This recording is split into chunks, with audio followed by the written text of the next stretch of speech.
Hello friend, नमस्कार. मी आहे किरण. तर माझ्या व्हिडिओमध्ये तुमचं मनापासून स्वागत. तर आज काय मी लवली परलीसाठी स्कूलहून आल्यावर काहीतरी खायला करावं म्हणून करते हा व्हिडिओ. तर असं काय स्पेशल वगैरे काय नाही आहे.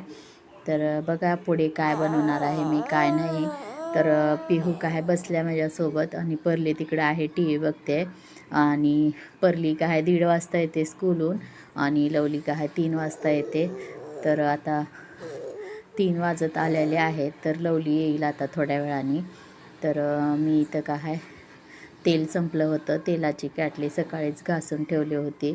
तर सुकल्या पण चांगली. तर आता मी त्याच्यामध्ये तेलाचं पॅकेट काढून घेते. आणि इथं बघा पिहू कशी बसल्या मस्त मिरची खाते. आणि इथं बघू शकता मी इडलीचं काय पीठ म्हणजे काय तांदूळ आणि डाळ भिजायला ठेवले. तर चला बनवू काहीतरी. तर हे बघा पिहू माझ्याजवळच बसले. आता गॅस चालू केला आहे म्हणून तिला मी माझ्या काय कढईवर घेतलं आहे. तर इथं कढई घेतली आहे. कढईमध्ये काय 2च चमचे तेल घालून घेणार आहे. आणि त्याच्यामध्ये काय 1 चमचा मोहरी घालून घेणार आहे. आणि मोहरीसोबतच काय मी इथं 1 चमचा काय मोठा हरभऱ्याची डाळ घेतली आहे. आणि ते पण तेलात टाकून घ्यायचे आहे.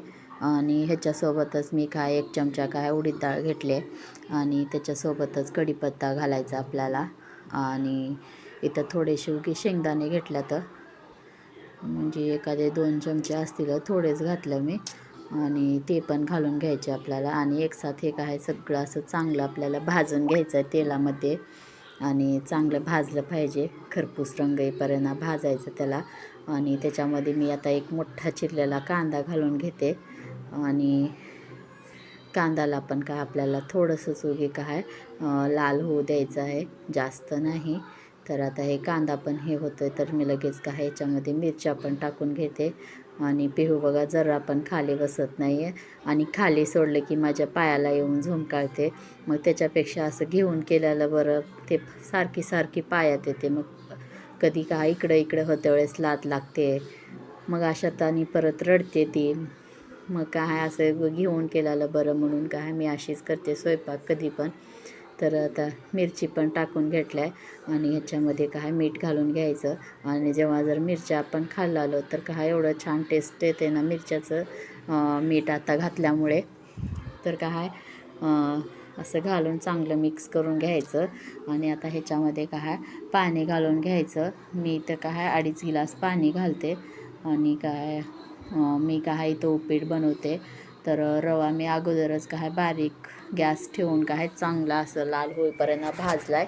तुम्ही जेवढं बारीक म्हणजे गॅसवर रवा भाजाल ना, तेवढा चांगला रवा उपीट काय मस्त असं फुलतं आहे आणि चांगलं बनतं आहे.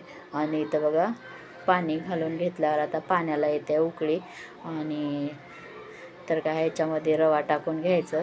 बघू शकता मी इथं चांगला चाळून काय रवा मस्त असं भाजून घेतला. बिन तेल लावणार ते काय पण नाही लावलं त्याला, असंच उगी रवा भाजून घेतला. आता ह्याच्यामध्ये थोडा असं सोडून द्यायचं एक धार. आणि काय एका हाताने हलवायचं.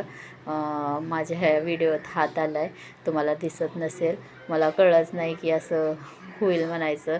ते शूट झाल्यावर बघितले तर काय हात आलेला होता. तर थोडंसं असं काय पातळ असेपर्यंतच काय बंद करायचं, रवा टाकायचं. म्हणजे जेव्हा रवा फुगतो ना, हे पण पाणी काय आपलं रवा वळून घेतो. तर काय आता ह्याला झाकून ठेवून द्यायचं, उघडायचं नाही. 1-2 मिनिटं झाकायचं आणि बारीक गॅस करून असंच ठेवून द्यायचं. आणि तोपर्यंत आता मी पिहूसाठी बनवते, कारण की ह्याच्यामध्ये मिरच्या घालून घेतल्या. तर आणि पिहूसाठी बनवायचं म्हटल्यावर उगी थोडंसंच तेल टाकून घेणार आहे नकळत.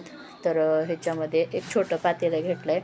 आणि तिखट नाही खाती, तर मी असं लसूण मोठा वाटून टाकणार आहे त्याच्यामध्ये.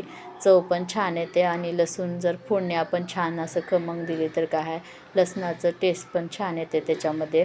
तर तुमच्याकडे पण लहान बाळ असलं तर असं एक वेळेस उपीट करून बघा. आता फक्त ह्याच्यामध्ये पाणी घालायचं आणि चवीपुरतं मीठ घालायचं. आणि काय लसूण तिखट असल्यामुळे त्याला काय चांगली चव पण येते लसणामुळं. आणि काय छान पण लागतं उपीट. तर पिहूला मी अशीच कधी वेळ नसला काही बनवण्यासाठी तर पटकन असं काय रवा भाजून ठेवलेला असला तर काय असं देते मी पटकन बनवून. तर इथं बघू शकताय मी तोपर्यंत ती फोडणी देईपर्यंत असं काय मस्त सुटसुटीत काय असं उपमा बनवून तयार झाला आहे. आणि काय आता पुरी काय गरम गरम खाण्यासाठी ह्याला दहीसोबत दिलं तर सगळ्यात चांगलं. आणि आता परली काय याच्यामध्ये मी एवढा कांदा घातला आहे तर खाणार नाही ती. आणि तर तिला ह्याच्यामधला सगळा कांदा विचून द्यावा लागेल. ते उलटं आता दुमारी काम होतं आहे. तर तिला मी काय तिथं आता बसून काय पिहूला पण चालते वेळेसच तिला काय कांदा पण निवडून देईन. आणि मी लवलीला आणि परलीसाठी ताट वाढून घेतलं आहे. आणि तर बघू शकता पिहूचं पण असं पातळसं आहे आणि तिला मस्त असं खाता पण येते. तशी ती काय असं घट्ट असलेलं पण खाती भात वगैरे, पण थोडंसं असं कधी पातळ दिलं तर पण चालते. हे बघा लवलीने इथं दही अगोदरच आणून ठेवले काढण्यासाठी.